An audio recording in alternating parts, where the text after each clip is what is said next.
अस्सलाम वालेकुम। ओके, हम स्टार्ट करने जा रहे हैं कॉन्सेप्चुअल फ्रेमवर्क। सबसे पहले इसकी डेफिनेशन देखते हैं कि ये कॉन्सेप्चुअल फ्रेमवर्क जो है ये होता क्या है। ठीक है, ताकि हम इसको बेहतर तरीके से समझ सकें कॉन्सेप्चुअल फ्रेमवर्क होता क्या है। इसकी डेफिनेशन देखते हैं। कहता है कि कॉन्सेप्चुअल फ्रेमवर्क जो है वो एक सेट है प्रिंसिपल्स का, a set of theoretical a set of theoretical principles। ठीक है, या rules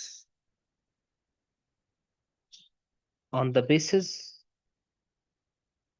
of which on the basis of which international accounting standards and IFRS are developed। ये वो सेट ऑफ रूल्स हैं, सेट ऑफ प्रिंसिपल्स हैं जिनकी base के ऊपर स्टैंडर्ड्स बनते हैं, इंटरनेशनल अकाउंटिंग स्टैंडर्ड्स बनते हैं। ठीक है, जनरल प्रिंसिपल्स, बेसिक कॉन्सेप्ट्स। क्या है जी कॉन्सेप्चुअल फ्रेमवर्क? जनरल प्रिंसिपल्स हैं, जनरल प्रिंसिपल्स हैं, बेसिक कॉन्सेप्ट्स हैं, वो रूल्स हैं कि जिनकी बेस पे इंटरनेशनल अकाउंटिंग स्टैंडर्ड्स बनते हैं। सही है। सो आपको एसबीआर में क्वेश्चन आ सकता है कि किसी भी स्टैंडर्ड के बारे में आपसे पूछ सकता है कि कैसे ये स्टैंडर्ड कंसिस्टेंट है विद कॉन्सेप्चुअल फ्रेमवर्क। वो हम देखते हैं हम किस तरह से पूछ सकते हैं। लेकिन उससे पहले हमें एक और चीज देखनी है, और वो क्या है कि हमें ये चेक करना है कि ये जो हम फाइनेंशियल स्टेटमेंट्स बनाते हैं इसके ऑब्जेक्टिव्स क्या होते हैं। Objectives of financial statements. ठीक है, जो हमें कॉन्सेप्चुअल फ्रेमवर्क ने बताया है कि भाई हम अब ये जो फाइनेंशियल स्टेटमेंट्स बना रहे हैं इनसे हम क्या ऑब्जेक्टिव्स अचीव करना चाह रहे हैं। हमें कॉन्सेप्चुअल फ्रेमवर्क क्या बताता है? कहता है कि फाइनेंशियल स्टेटमेंट्स हम इसलिए बनाते हैं ताकि हम प्रोवाइड करें इंफॉर्मेशन, टू प्रोवाइड इंफॉर्मेशन। भाई किसको इंफॉर्मेशन प्रोवाइड करनी है आपने फाइनेंशियल स्टेटमेंट्स बना के? जाहिर है आपने यूजर्स को, इन्वेस्टर्स को, राइट, जो शेयर होल्डर्स हैं, जो स्टेक होल्डर्स हैं। टू प्रोवाइड द इंफॉर्मेशन, किस चीज की information? about about what? About the financial performance of the company, about the financial performance of the company। कैसे पता लगती है financial performance? Profit and loss से। तो इसलिए फाइनेंशियल स्टेटमेंट में सबसे पहले हम कंपनी की फाइनेंशियल परफॉर्मेंस बताते हैं, कंपनी कैसी परफॉर्म कर रही है। देन हम उसकी फाइनेंशियल पोजीशन बताते हैं कि कंपनी की फाइनेंशियल पोजीशन क्या है। किस तरह पता लगती है? स्टेटमेंट ऑफ फाइनेंशियल पोजीशन से। तो दीज आर दी ऑब्जेक्टिव्स। ठीक है, these are the objectives of financial statement। and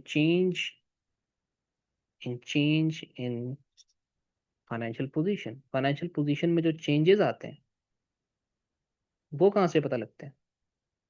जो कंपनी की फाइनेंशियल पोजीशन में चेंजेस आते हैं वो कहाँ से पता लगते हैं भाई? Statement of changes in equity से, स्टेटमेंट ऑफ कैश फ्लोज से। ये कंपनी की फाइनेंशियल पोजीशन में जो चेंजेस आ रहे हैं वो हमें इन दो स्टेटमेंट से पता लग रहे होते हैं। ये सब कुछ किसको बताना चाह रहे हैं? To provide the information about financial performance, financial position, change in financial position to investor, investor को बताना चाह रहे हैं। टू क्रेडिटर्स, और किसको बताना चाह रहे हैं? Lenders.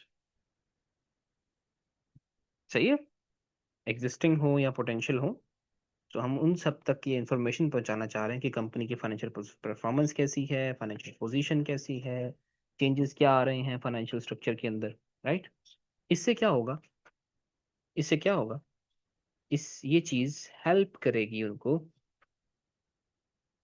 Help in decision making. ये चीज उनको डिसीजन मेकिंग में हेल्प आउट करेगी। कंपनी की फाइनेंशियल परफॉर्मेंस, फाइनेंशियल पोजीशन। ठीक है, help in decision making about providing resources, क्योंकि हमें लेंडर्स से, इन्वेस्टर्स से रिसोर्सेज आ रहे हैं, तो वो रिसोर्स हमें तभी प्रोवाइड करेंगे जो कंपनी की परफॉर्मेंस अच्छी जा रही है। ठीक है, और क्या होगा, and help them to assess the stewardship. Stewardship क्या होती, असेस द स्टीवर्डशिप। आपको पता है कंपनी का अपने मैनेजर से, शेयर होल्डर्स को तो नहीं आके कंपनी चलाते, कंपनी को कौन चला रहा है, डायरेक्टर चला रहा है। सो डायरेक्टर्स और शेयर होल्डर्स का क्या लिंक है, they are agents. Directors, managers, management, CEOs, ये शेयर होल्डर्स के एजेंट्स हैं, इन्वेस्टर्स के एजेंट्स हैं, स्टीवर्ड्स हैं, उनके उनके पैसों के रखवाले होते हैं, केयर टेकर होते हैं, उनकी इन्वेस्टमेंट्स को सही जगह पे यूटिलाइज करते हैं, एफिशिएंटली यूटिलाइज करते हैं, उसको बेस्ट रिटर्न प्रोवाइड करने के लिए। तो इस सारी फाइनेंशियल स्टेटमेंट से क्या हो रहा होगा कि उन यूजर्स तक सही इंफॉर्मेशन पहुंच रही होगी about the financial performance, financial position and change in financial position of the company. ठीक है, ताकि वो अच्छे डिसीजन ले सके और असेस कर सकें स्टीवर्डशिप को। सही है। अच्छा, अब इन फाइनेंशियल स्टेटमेंट्स की कुछ क्वालिटीज भी होती हैं जो हमें बताई हैं कॉन्सेप्चुअल फ्रेमवर्क में, वो बेसिक गाइडलाइंस, राइट, और इसके ऊपर टेस्टिंग करता है। Qualities of financial statements. Financial statements तो बना ली, लेकिन ये फाइनेंशियल स्टेटमेंट्स कैसी होनी चाहिए, what are the qualities of financial statements, कैसी होनी चाहिए फाइनेंशियल स्टेटमेंट्स। तो कुछ हैं इसकी प्राइमरी क्वालिटीज जो फंडामेंटल है, लाजमी है, प्राइमरी है। ठीक है, कुछ तो वो है, और कुछ सेकेंडरी भी होंगी, जाहिर सी बात है फिर। पहले जरा प्राइमरी क्वालिटीज को डिस्कस कर लेते हैं कि भाई प्राइमरी क्वालिटीज कौन कौन सी है फाइनेंशियल स्टेटमेंट्स की। प्राइमरी क्वालिटीज में दो क्वालिटीज आती हैं। नंबर वन है हमारे पास रेलिवेंस, कि भाई फाइनेंशियल स्टेटमेंट्स में जो कुछ भी लिखा है वो रेलिवेंट होना चाहिए, इररेलेवेंट इंफॉर्मेशन नहीं होनी चाहिए, कोई भी चीज इसमें से ओमिटेड नहीं होनी चाहिए। ठीक है, so nothing is omitted. Wait, just a minute, okay, nothing is omitted, nothing is omitted. और एक और टर्म आजकल यूज करता है, और ऑब्सक्यूर्ड। ठीक है, क्या मतलब होता है इसका, कि कोई भी ऐसी चीज जो इममटीरियल हो, हमने उसको फाइनेंशियल स्टेटमेंट्स में इंक्लूड नहीं किया। यानी कि रेलिवेंट इंफॉर्मेशन से मुराद है मटीरियल इंफॉर्मेशन। रेलिवेंट इंफॉर्मेशन से मुराद क्या है, disclose all relevant information means material information, क्योंकि जो चीजें मटीरियल है वही रेलिवेंट है ना यूजर के लिए।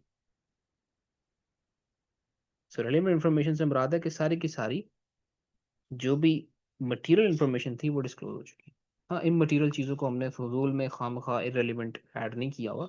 ठीक है, तो इसलिए कोई भी चीज़ ना ओमिटेड है, सारी relevant information, material information provided है, और कोई भी चीज़ ऐसी नहीं है जो इररेलेवेंट इममटीरियल इंफॉर्मेशन प्रोवाइड की हुई है। तो पहली क्वालिटी तो ये होनी चाहिए फाइनेंशियल स्टेटमेंट्स के अंदर।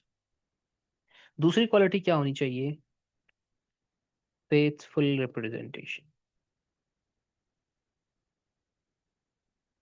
यानी आप जो प्रेजेंट कर रहे हैं फाइनेंशियल स्टेटमेंट्स वो फेथफुल होनी चाहिए।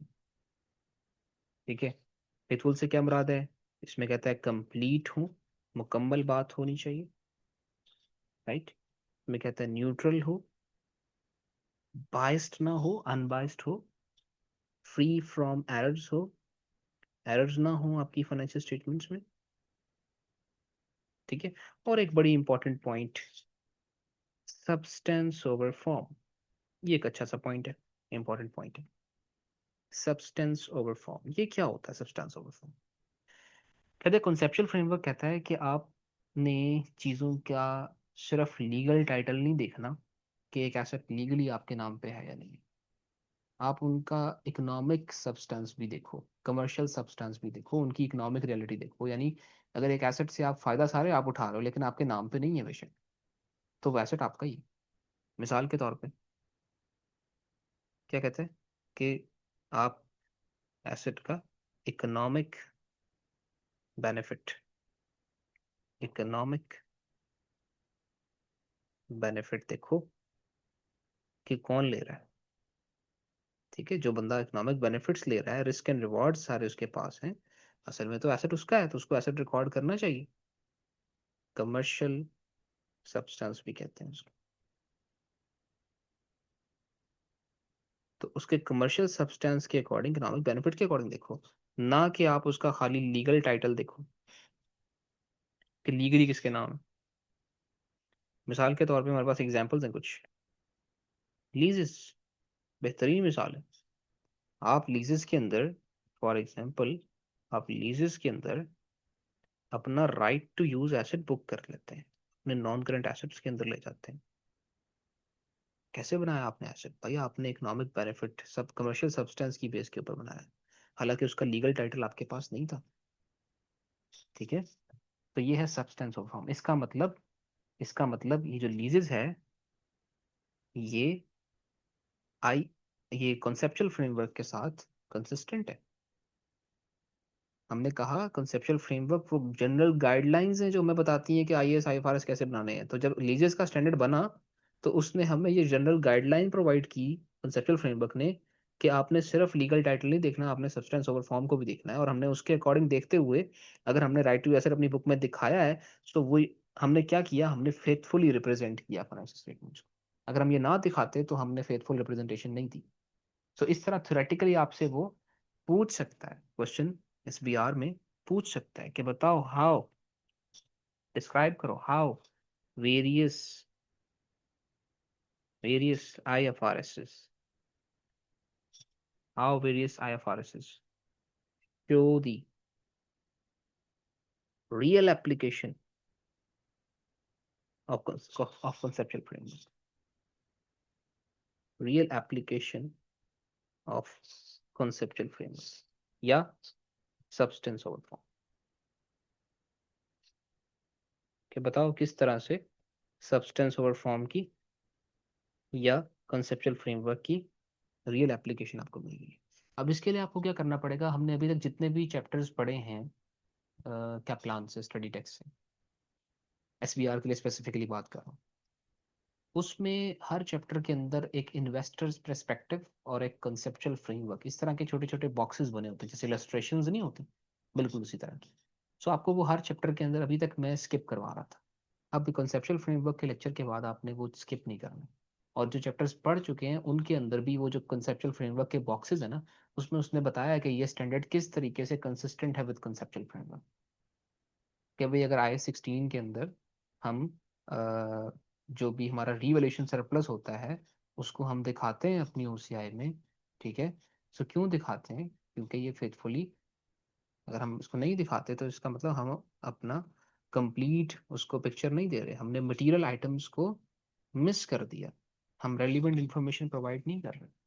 तो इस तरह बहुत से पॉइंट्स ऐसे हैं, डी रिकग्निशन क्राइटेरिया हो, रिकग्निशन क्राइटेरिया हो, मेजरमेंट क्राइटेरिया हो, अभी हम आगे पढ़ेंगे कि हमें कॉन्सेप्चुअल फ्रेमवर्क ने मेजरमेंट क्राइटेरियाज दिए हैं कि भाई किसी चीज़ को मेजर करना है तो कैसे करना है, क्या हम जो स्टैंडर्ड्स पढ़ रहे हैं वो उसके साथ कंसिस्टेंट हैं या नहीं है, ये आपसे पूछ सकता है। राइट, तो अभी देखते हैं आगे कौन से स्टैंडर्ड्स नहीं है, मैं वो आपको बता दूंगा। अच्छा, इसके साथ साथ मैंने कहा कुछ प्राइमरी क्वालिटीज हैं, कुछ सेकेंडरी क्वालिटीज भी होती हैं, कुछ सेकेंडरी क्वालिटीज भी होती हैं।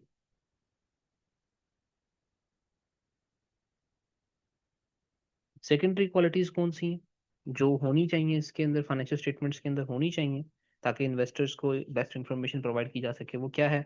कंपेरेबिलिटी होनी चाहिए, कंपेरेबल होनी चाहिए फाइनेंशियल स्टेटमेंट। इसका मतलब उनमें कंसिस्टेंसी होनी चाहिए, आप पिछले साल की फाइनेंशियल स्टेटमेंट से कंपेयर कर सको ना। ये तो ना हो कि हर साल आप अपना डेप्रिसिएशन का मेथड ही चेंज कर लेते हो, अगले साल से कंपेरेबल ही ना रहे। तो कंसिस्टेंसी होनी चाहिए उनके अंदर, और टाइमली। ठीक है, टाइम पे अगर प्रिपेयर्ड ही नहीं है तो क्या फायदा। और अंडरस्टैंडेबल होनी चाहिए, ये सेकेंडरी एलिमेंट्स हैं। ये सारे ये सारे पॉइंट्स होने चाहिए फाइनेंशियल स्टेटमेंट्स के अंदर, क्वालिटीज होनी चाहिए। और वेरीफाइबल होनी चाहिए, यानी फाइनेंशियल स्टेटमेंट्स में आपने जो जो भी लिखा है उसका कोई सोर्स हो, कोई सोर्स डॉक्यूमेंट हो, उसकी कोई एविडेंस हो कि ये रेवेन्यू आपने जो लिखा है इसके सोर्स डॉक्यूमेंट्स आपके पास हो, ये ट्रेसेबल हो, आप उसको वहां से ट्रेस कर सको जाके।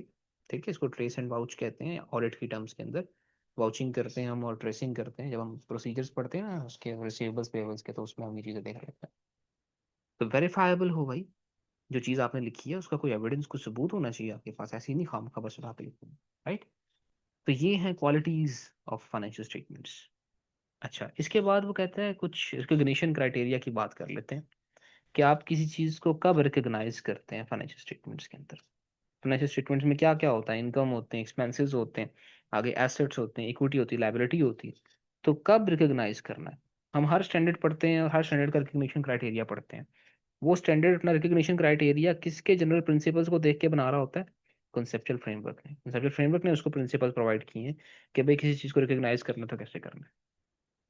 इसमें आपने एक पॉइंट याद रखना है कि आपका जो IAS 12 है, tax income tax and IAS 20 है, ये दोनों स्टैंडर्ड्स जो है ना इनकंसिस्टेंट है।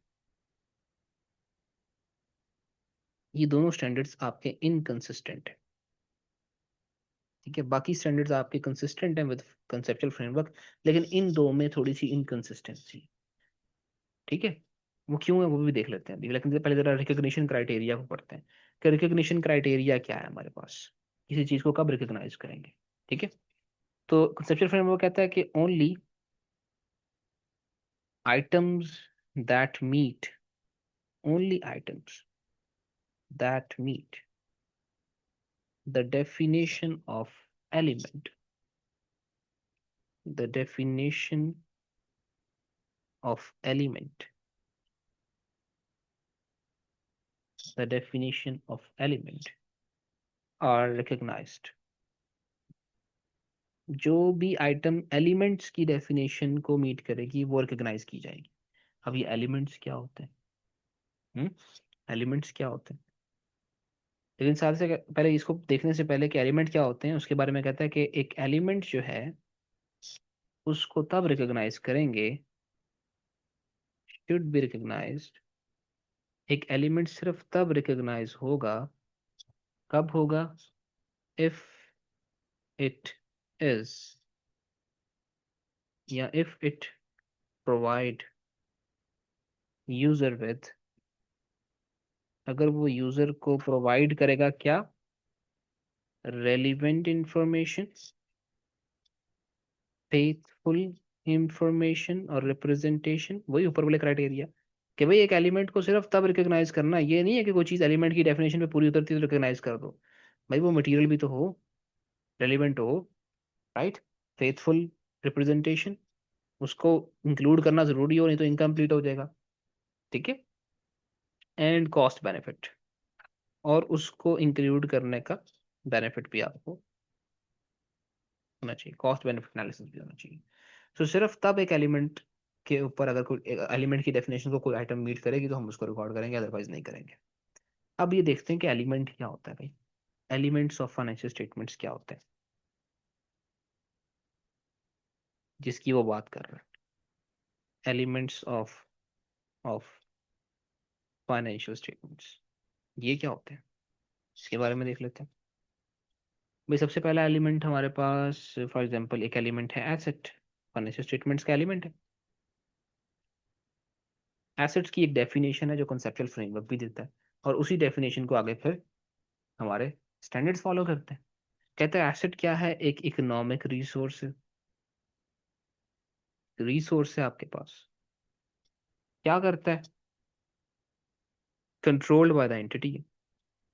अब हम देखते हैं सारे जो हमारे स्टैंडर्ड्स हैं वो एसेट को कब रिकॉर्ड करते हैं, जब कंट्रोल हो, और पास्ट इवेंट की वजह से वो हमारा रिसोर्स बना होता है और फ्यूचर इकोनॉमिक बेनिफिट देता है।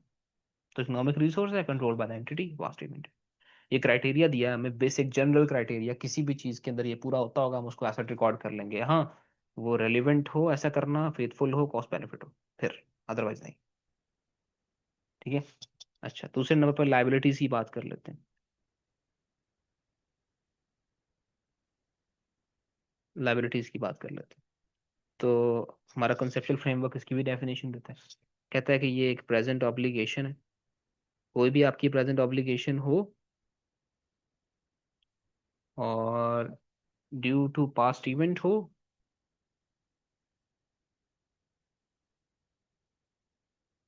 कोई भी प्रेजेंट ऑब्लिगेशन हो ड्यू टू पास्ट इवेंट हो, और उसमें ट्रांसफर ऑफ रिसोर्सेज हो, तो वो आपकी लाइबिलिटी है भाई। तो वो आपकी लाइबिलिटी है। ट्रांसफर ऑफ रिसोर्सेज हो, प्रेजेंट ऑब्लिगेशन हो, ड्यू टू पास्ट इवेंट हो, तो आपकी लाइबिलिटी है। जनरल गाइडलाइन दे दी। अब मैंने आपको बताया था कि हमारे जो दो स्टैंडर्ड्स हैं, IAS 12 एंड IAS 20 ग्रांट, जिसमें हम डेफर्ड इनकम बना रहे होते हैं, और IAS 12 में हम अपनी डेफर्ड लाइबिलिटी, जो टैक्स की डेफर्ड टैक्स बना रहे होते हैं, ये इनकंसिस्टेंट है दोनों। क्योंकि ये जो डेफर्ड टैक्स है, डेफर्ड लाइबिलिटी आप बना रहे हैं, इसमें कोई पास्ट इवेंट नहीं है, और ये कोई मतलब इसमें कोई ट्रांसफर ऑफ रिसोर्सेज, कोई ऑब्लिगेशन नहीं है, लेकिन हम एक अंदाजे की बेस के ऊपर जो है ना वो डेफर्ड करके बना रहे होते हैं। ठीक है, वो हर साल जाके उसकी क्लोजिंग ओपनिंग कर रहे होते हैं, और वो एक किस्म की मैच ही हो रही होती है। तो वो भी हमने पढ़ना है टॉपिक वैसे भी, ये इनकम इनकम टैक्स का। तो वहाँ जाके हम डेफर्ड को बड़े डिटेल में पढ़ेंगे कि डेफर्ड टैक्स क्या होता है। ठीक है ना, तो इसमें जो डेफर्ड टैक्स है, ठीक है, उसमें कोई ऑब्लिगेशन नहीं है, कोई पास्ट इवेंट नहीं है, उसके बावजूद हम उसको रिकॉर्ड कर रहे होते हैं, अपना अपनी लाइबिलिटी बना रहे होते हैं। तो ये दो चीज़ें इनकंसिस्टेंट होती हैं विद द फाइनेंशियल स्टेटमेंट्स। बहरहाल, थर्ड एलिमेंट क्या है हमारे पास फाइनेंशियल स्टेटमेंट का? एसेट्स हैं, लाइबिलिटीज हैं, एक्सपेंसेस हैं। अब एक्सपेंसेस क्या होते हैं, तो उसकी भी एक डेफिनेशन है जो हमें कॉन्सेप्चुअल फ्रेमवर्क देता है। जो उस डेफिनेशन को मीट करेगा, वो अगर फेथफुल है, रेलिवेंट है, कॉस्ट बेनिफिट है, तो हम उसको कहेंगे रिकॉग्नाइज कर दो। तो ऐसे कहता है डिक्रीज इन एसेट को। एक्सपेंस क्या होता है? Decrease in asset. इसलिए हम डेप्रिसिएशन को रिकॉर्ड करते हैं ना।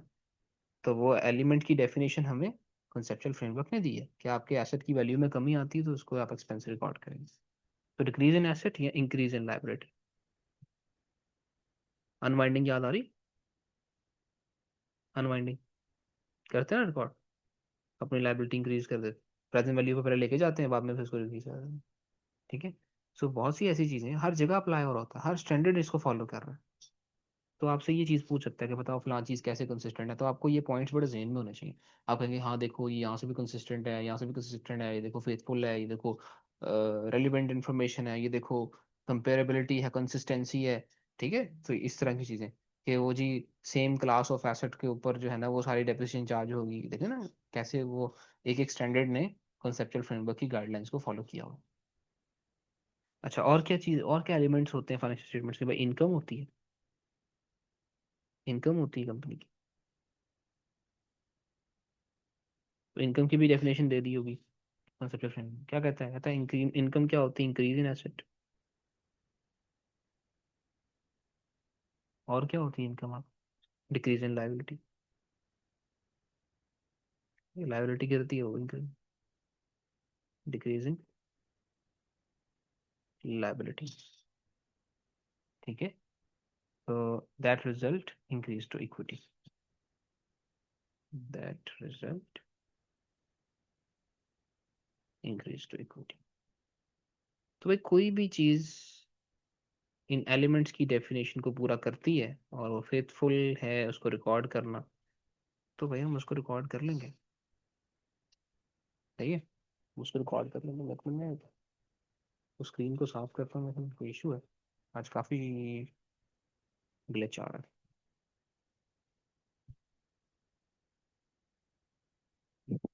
ओके, तो और क्या होता है जी फाइनेंशियल स्टेटमेंट के एलिमेंट्स में? इक्विटी होती है। इक्विटी क्या होता है? Residual interest in net assets. Assets में से माइनस कर दो लाइबिलिटी, इक्विटी बच जाती है। ठीक है, नेट एसेट्स क्या होते हैं?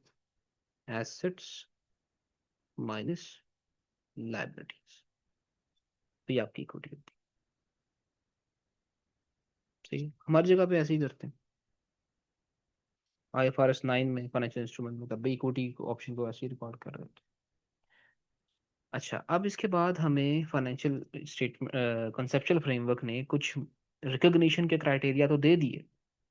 ठीक है, सबसे पहले उसने बताया कि ये क्या है जी, जनरल गाइडलाइंस हैं। फिर उसने कहा फाइनेंशियल स्टेटमेंट्स क्यों बनाते हैं, उसके ऑब्जेक्टिव्स बताए, उसकी क्वालिटीज़ बताई। देन हमें रिकॉग्निशन के क्राइटेरिया बताया कि कब रिकॉग्नाइज करना है कोई चीज़, और उसमें एलिमेंट की डेफिनेशन आ गई। अब रिकॉग्नाइज कर लिया है तो जैसे हम स्टैंडर्ड के अंदर करते होते हैं कि इनिशियल रिकॉग्निशन के बाद इनिशियल मेजरमेंट आती है, तो इसी तरह यहाँ पर इसने भी मेजरमेंट के कुछ क्राइटेरियाज दिए हैं। और हम देखेंगे कि हमारे स्टैंडर्ड्स इसी को फॉलो कर रहे होते हैं। ठीक है, मेजरमेंट, कि किसी भी चीज़ को जो ऊपर आपने लिखी है, एलिमेंट्स लिखे हैं, उनमें से कोई भी चीज़ है उसको मेजर करना है तो किस तरह कर सकते हैं। कंसेप्चुअल फ्रेमवर्क कहता है आप चाहो तो उसको उसकी हिस्टोरिक कॉस्ट पे भी कर सकते हो। ठीक है, हिस्टोरिक कॉस्ट जो है वो, प्लस पॉइंट इसमें यह है कि मोर रियलिस्टिक होती है,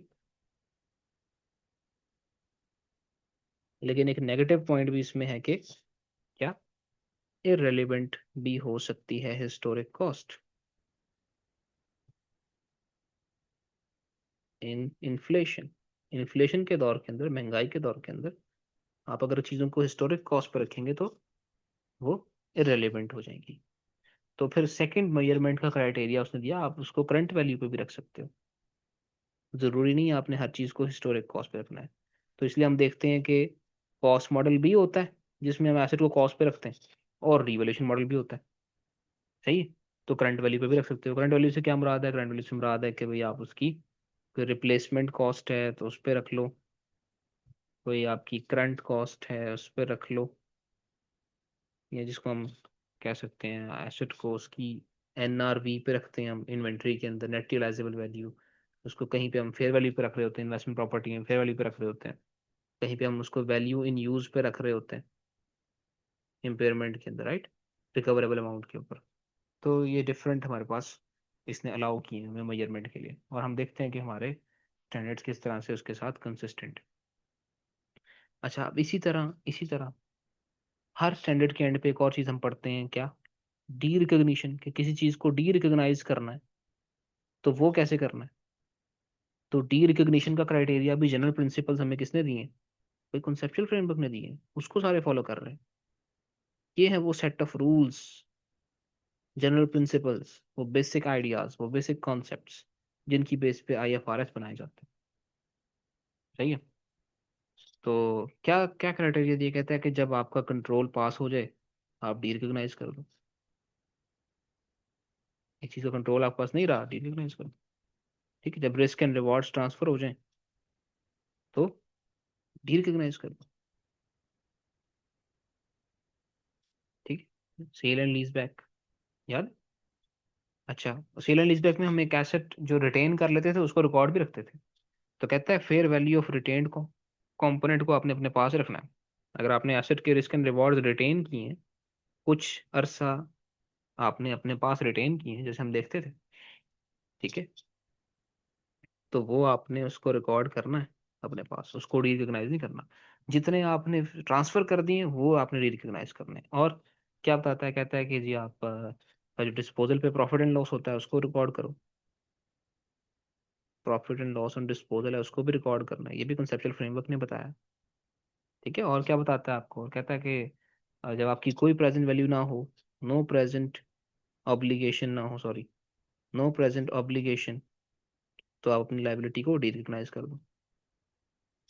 ठीक है, और लाइबिलिटी, लाइबिलिटी कब डी रिकॉग्नाइज होगी, जब कोई प्रेजेंट ऑब्लिगेशन नहीं रही, एग्जिस्ट नहीं करती, तब डी रिकॉग्निशन। तो ये हमें क्राइटेरिया दिए डी रिकॉग्निशन के कॉन्सेप्चुअल फ्रेमवर्क ने। सही है, तो ये चीज़ें इंपॉर्टेंट है, कंसेप्चुअल फ्रेमवर्क आपने अच्छे से पढ़ना है, और उसकी कुछ बेसिक चीज़ें आपको मैंने बता दी हैं।